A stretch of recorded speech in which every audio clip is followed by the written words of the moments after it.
Hello, and welcome back to another edition of Carrie's Gardening Channel. So today is May 23rd, 2019, and this is one of my Brussels sprout plants, and I'm feeding these today. So you can see there's more, and then there's more this way. And the plant food that I'm using is Epsom salt, and I'm also using Epsom plant tone.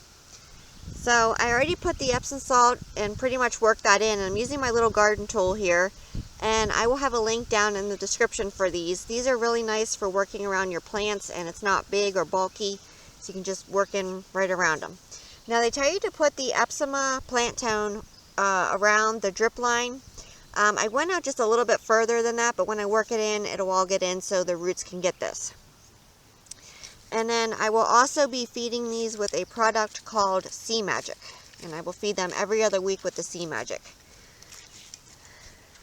So I was asked last year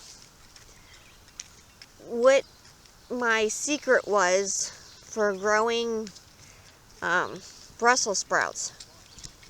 And I just use the Epsom plant tone. And I give them Epsom salt now, and it really helps the plants to grow. They really seem to like the Epsom salt. So that's what I do with my Brussels sprouts. And I'm just working the plant food into the soil here. Now I don't want to go down too deep because I don't want to damage the root systems on these. And one thing that you want to make sure of is that you water your plants after you feed them.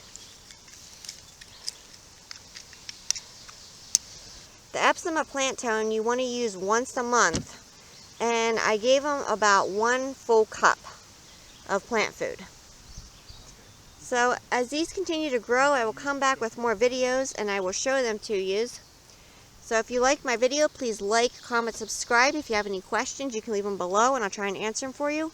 Please don't forget to hit the little notification button. I'll try as I put a new video on. You can also follow me on Twitter. I will have a link down in the description for my Twitter account. Thank you for watching, and I hope you have a nice day. Bye.